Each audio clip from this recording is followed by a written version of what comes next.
Have you ever felt a sudden chill in a warm room? A prickling sensation on your neck, as if invisible eyes were watching you. You turn around, and the room is empty. You tell yourself it's just imagination, but deep down, you know the truth. You aren't alone. My name is Elias. I was a photographer who believed only in logic. I mocked ghost stories, but that was before apartment 4B. Before, I learned that light doesn't protect you. It only defines where the darkness can hide. 1:30 to 3:15 the first flicker. It started on a Tuesday while editing photos late at night. Out of the corner of my eye, I saw a jagged, ink-black shape in the far corner. It was tall, thin, and stood within a natural tilt. It looked like a hole in reality. I whipped my head around. Nothing. Too much caffeine, I whispered.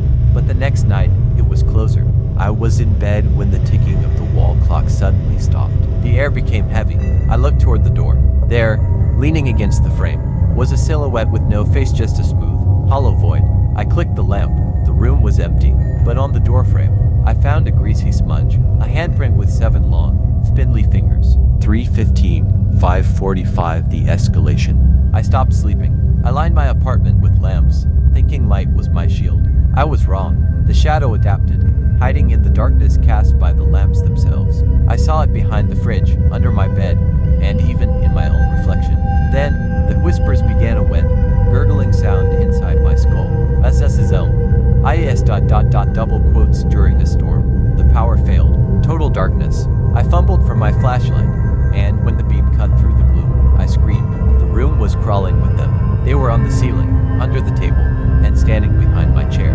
Each one reached out with fingers like scorched twigs. I ran into the rain and didn't stop until I reached the diner miles away.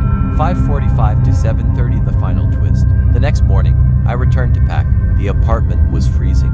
As I reached for my suitcase, I saw the floorboards where the shadow first appeared were charred and smelled of rotting meat. The closet door slammed shut. Absolute darkness. A freezing hand clamped over my mouth, its fingers wrapping twice around my head. A hiss filled my ear.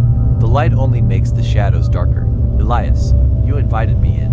Every time you looked, I felt an agonizing pull, like my soul was being dragged through a needle's eye. I woke up in my bed. The sun was shining. A dream.